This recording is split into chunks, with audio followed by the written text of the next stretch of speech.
Welcome to Profound Conversations, a dynamic broadcast platform focused on building healthy communities. In an ever-evolving world, new ideas and transformative ways of being are the lights at the end of the tunnel. Please join us as we participate in critical and profound conversations impacting humanity.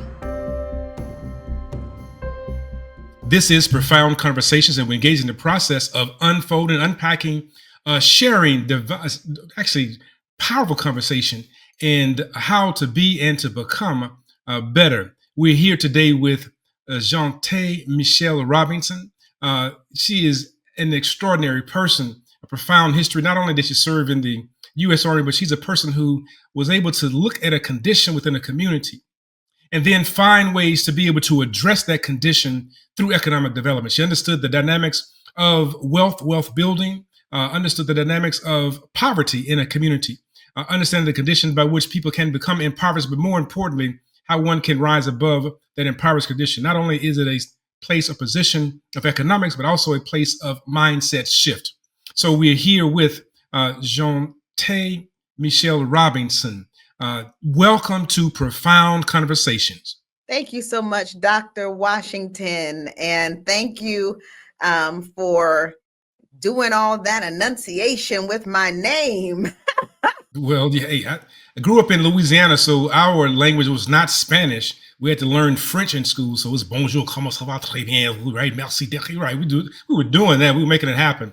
And so Jeanté does not throw me off. However, the English Robinson is very interesting. I have the phenomena going on. We have Irish and English with the European name of Kevin and Irish and Washington English. However, I hear you're Jeanté and Robinson. So that is that. So it is a pleasure to be able to enunciate the name of a woman that is indeed doing phenomenal things.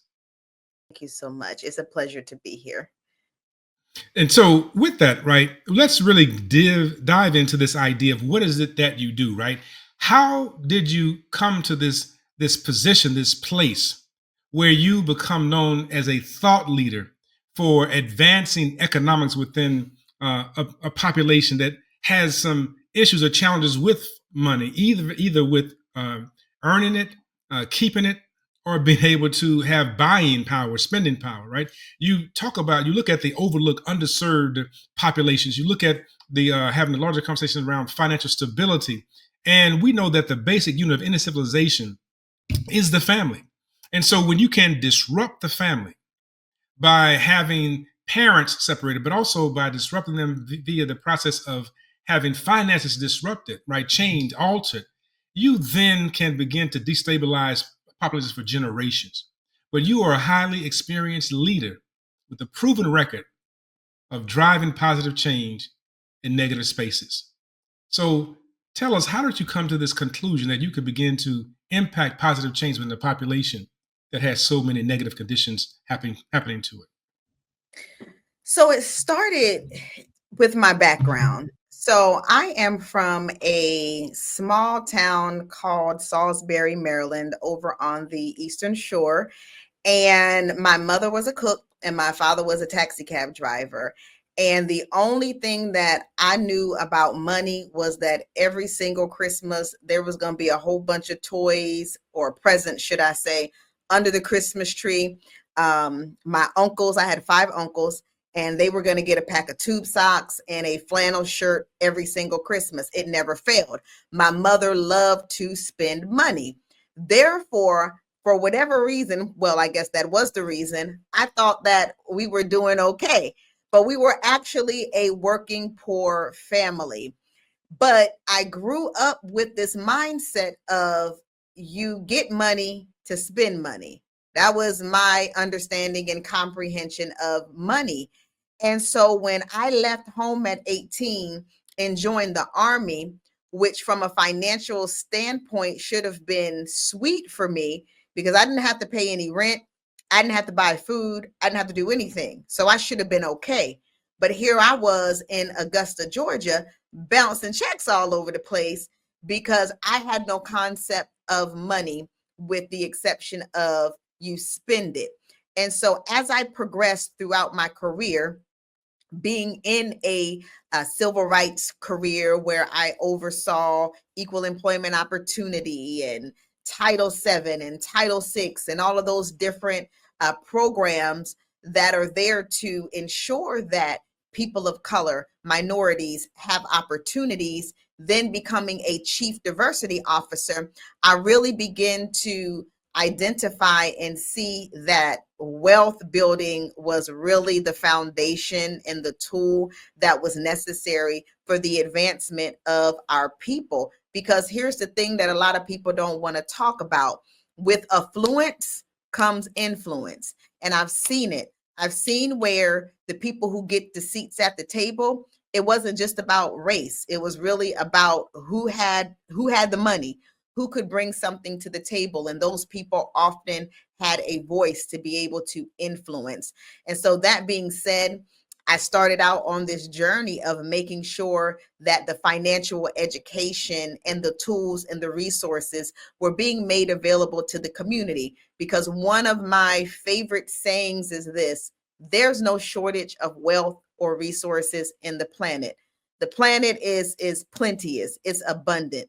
The issue is access, education, and information. And so I'm on a mission to make sure that people, specifically our folks, have the access, the education, and the information needed to thrive. I really like that the conversation that you had about Christmas, right? Because that narrative is tied to this idea of wealth and wealth building, right? People don't recognize that infused within all rituals and traditions are messages, and so within that particular ritual and tradition is this idea of consumerism. We talk about this one, buying and getting, right? The person that has the most wealth on a given day, on Christmas Day, is the one that was the best, right? You must have been a really good girl. You got those things. And those things.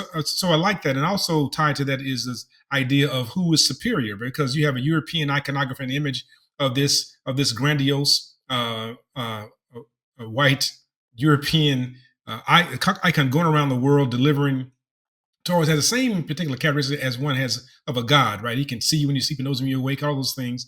But again, you have these values woven to that is so beautiful. But you say that the community in Salisbury had this idea of socks, which my mother still does to this day. We go to the house. She's 83. I guarantee you, for Christmas, she's going to have socks, tube socks, and underwear available for everybody. And people look like, what? Anyway, so that's still a thing, even though I've grown up with having toys for days now. It's like, because everybody needs some socks. But I think that those are lessons there to be gleaned. Salisbury is also a place where, if I'm not mistaken, a leader of our people actually, Arminta, was born or lived. That is Harriet Tubman. Is that correct? In that region, which means you come out of a region of individuals who were leading this idea of the Underground Railroad. So somehow you carried on a tradition. I know part of that because I used to work at University of Maryland Eastern Shore. So that's kind of my cheat sheet, so to speak. But also, you said that you had a good job where things were taken care of, and the job was in the U.S. military, and yet you still were having some challenges. So it showed you that it was not about the resources; it was about the mindset. And so you then had a reset to your mindset. Powerful conversation. You said also affluence leads to influence. So let's look at let's dive. Let's go down. So you had this moment where you recognize that maybe you were the working poor, but inside of that, it still is some great joy and peace. And you recognize something else had to happen, the mindset shift. Let's talk about that. How did the mindset shift take place, and why is it so important for us to do that, to engage in that process as a people? Well, we can observe that it has to be a mindset shift, because wealth isn't just about money. This is why we see so many athletes, we see so many people get money and then they're broke within a very short period of time. They're going bankrupt because the mindset didn't change. So having a mindset where we get beyond this image that culture has placed on us to be consumers, and we become owners. That has to become the mindset shift. The mindset shift also has to be getting to a place where we're not looking for someone to do something for us, but we recognize that we actually possess the intellect, we possess the talent, we possess the skills to be able to produce things that can create wealth. And so that has to become ingrained on the inside of us, is that we got to move beyond looking at money as a means to an end, and money is just there to spend, spend, spend, spend, spend. No, actually, money is a tool that we can utilize to create wealth. And then beyond creating wealth, we have to have the mindset shift of, now, how do we protect our wealth? How do we pass this on to the next generation, where beyond creating wealth, we're also creating legacy? That's again powerful, right? This idea of wealth building, and wealth is not just about money. Wealth is about a mindset. And then my grandmother said, "A fool and his money will soon part," right? And so it has to be a shifting in consciousness, right? What is money? And this idea of affluence, right? The word affluence comes from a French word, gente, which means affleur. Affleur means to flow. And so somehow we think about holding on, but the way that money works is that it has to flow, has to move in a certain directions. You said move from this idea of consumerism, which is one of the things that a population does, right? When one has lost some capacity to be able to demonstrate their worth and value, they then find ways to have that worth and value imposed upon them by buying something, getting something. And so that seems to be a natural process. But you say move from consumerism to move into the idea of production, and recognize that you have the skills and abilities and talents. Now let's deal with that for a moment, because the reason the population even exists here of African descent is because they had the skills, abilities, and talents to do certain things, but not own that skill, abilities, and talent. So talk about, how do we look at owning our profound wealth that we have within us to generate even more wealth? Right. So again, it goes back to a mindset of understanding that we don't need anybody else on the outside to do things for us. As a people, we possess everything that we need to prosper. And so we have to get to a place where we recognize our individual value. I have this whole training that I do that deals with personal capital, and personal capital deals with the skills, the knowledge, the abilities, the networks, everything that we have access to, and the value that that brings, and how we can create wealth with it. So also understanding the value that we possess and bring, but also our fellow counterparts, our brothers and our sisters. How can we then work together? You may be gifted at building. I may be gifted at money. Somebody else is gifted at cooking. How do we bring all of our resources together to create wealth for our community?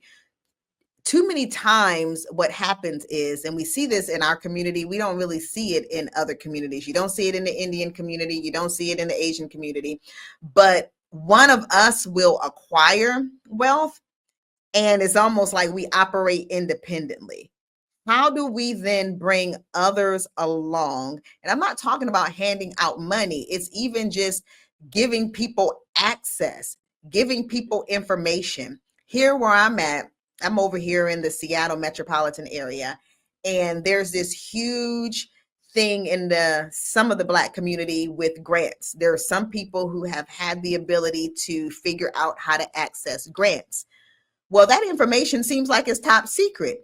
And here I know that the money is endless. It's not like there's a cap that's there, but for whatever reason, we don't like to share information. And sometimes we want to be the only one. So again, it's a mindset shift, because we can do more together than we can do separate. And again, I think that's just culture, the larger culture that teaches us these things. And we've been indoctrinated that there can only be one, or there only can be a few, when really, if we want to make huge impact, if we want to create legacy, we got to understand it's not a cliche. We are definitely better and stronger together. And creating legacy is very important. And right, the idea of working together. And that is one of the fundamental principles of Kwanzaa, right? The idea of collective works and responsibility coming together to work. And that's one of the strengths of a population to be able to survive the hells of enslavement, to survive the incursion of someone else. However, when it comes to economic development, it seems to be a skill set that gets lost. Population can determine what they will drink together. They determine what's in vogue. Cognac became a decision that was made after brothers went over to France and they tasted cognac from cognac. And in this country, they could not drink the whiskey. They were not allowed to be sold whiskey, so that became the drink of choice. So we have all these choices that are made, but somehow about economic wealth building becomes a real challenge for us. And I think that's also a fundamental function of the enslavement process, to shift the mindset from being collective to trying to buy into a European construct of individualistic or individual rugged individualism, where you just simply do for yourself and not do for community. So we need to look at how we can get back to that. I wanted to share something that I read in the book called The Bitcoin Standard. And it was so amazing to me, something you said about saving or spending and building. And it's about this idea of low time preference and high time preference. And of course, I'm as a psychologist, I'm very clear about delayed gratification or internal locus of control. But what really blew my mind was how they use this economic model.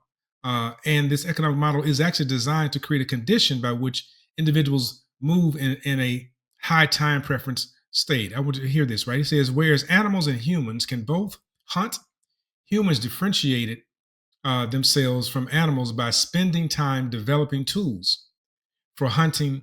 Now, where some animals can use tools, they can't store them, they can't keep them. Only through a lower time preference can a human decide to take time away from hunting and dedicate that time to building a spear, a fishing rod, that one cannot eat itself, but one can build it and allow them to do so more proficiently.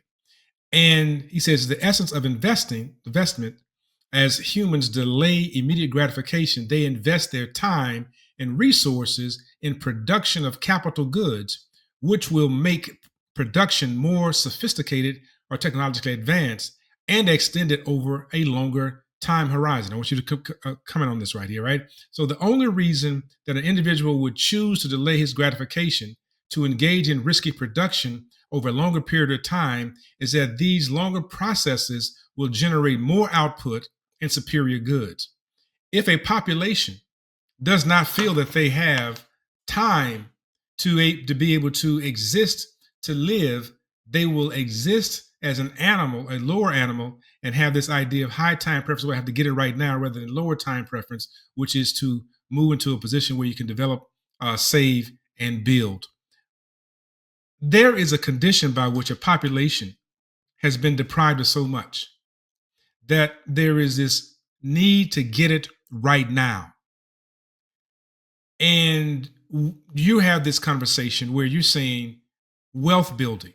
But if I don't believe I have time, if I don't believe that there is something else to live for, then when Easter comes, I'm going to buy the nicest outfit. When Christmas comes, I'm going to buy all I can get because this is what I have right now, this time.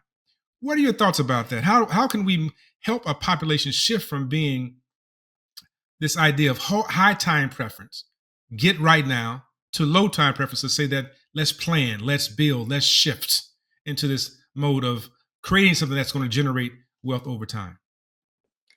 So, part of my education to people is helping them understand the importance of having vision and having goals, because having that long term foresight will help you make better decisions as it relates to building wealth. So, for example, do you want to own a home, right? And maybe owning a home isn't in your mind possible in the moment. Maybe you have some challenges with your credit, maybe you don't have money saved up for a down payment. Okay, but your goal is to own a home. So that means that the decisions that you make have to be decisions that are going to move you forward to owning your home. So that means you have to make decisions to increase your credit score. That means you're going to have to make decisions where you're not spending as much and you're saving. People have to have a vision. You have to know where you're going so you're not living in the moment. And of course, when we live in the moment, then we're making decisions that are temporary and not based on long term and legacy. So it's important to have vision. And our people can understand, right? Without a vision, the people will perish, right? So we understand that this idea of vision, right? Being able to see something that is not there. That was something I had experience where um, the Wax Museum in Baltimore had created this image of Rosa Parks. And so Rosa Parks was coming to look at it. Of course, they were nervous about it.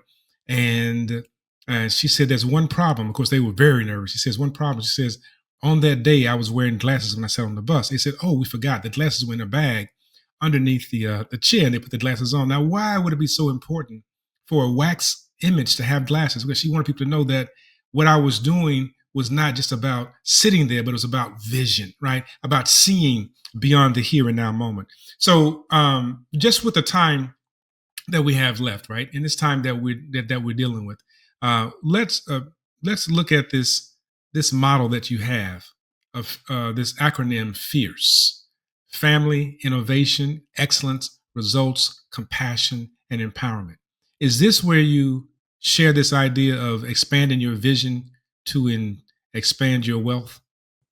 So this is my value system and I embed it in every area of my life. But yes, it's a framework that I utilize when I am educating people on building wealth. And so when I talk about family, family is our most important wealth building institution. And you kind of spoke about it earlier, where there's real systemic issues related to family, where families have been separated and all these different things. But family is the most important wealth building institution. And so it's important that we are having conversations as a family related to wealth. I'm teaching people you need to be having family meetings. Other people are doing it. Other nationalities are doing it. They are building wealth and businesses with their children. They are having business meetings with their children. Their children grow up in their business. If they own a restaurant, the kids are there after school, wiping off tables and serving and working. So we have to build wealth with family being very centric. When I say innovation, we got to think beyond traditional income streams. We got to think beyond a job. We got to think about how do we use our skills and our gifts to become entrepreneurs? What investment options are there out there? We got to go beyond being consumers and become owners. That is so important when I talk about innovation. And then when I say excellence, success is not an accident, of course. We got to rise to the occasion, which isn't hard because the reality is we've always had to been better just to compete with what's average. So Right. excellence is a part of who we are. And then when I talk about results, it's just we can't just talk. Intentions do not matter when it comes to building wealth. We got to do. We got to take action. We got to be willing to take a risk. And when I say compassion, that goes back to the conversation we had earlier. This is not a me thing. This is not about the Robinson family legacy, but how do I build my community? How do I help my brother and sister also build wealth and create wealth so we can sustain this thing? We got to build together so that we have the ability to sustain. And that goes with empowerment as well. I'm on a mission to empower people so that they have options, because not having money shuts down your options. When you have wealth and you have finances and you have education and you know who you are, then you have options. And with the options is where influence comes in. We got to vote with our dollars. We got to create opportunities. We have to do this for ourselves, so that we have the ability to dictate our future. Right. Wow, this is powerful. We got to continue this conversation. We have to continue this. We have to begin our conversation with fierce in our next conversation, because what you have given us, you shared with us the way to shift the mindset, to have more, to be more, and to do more.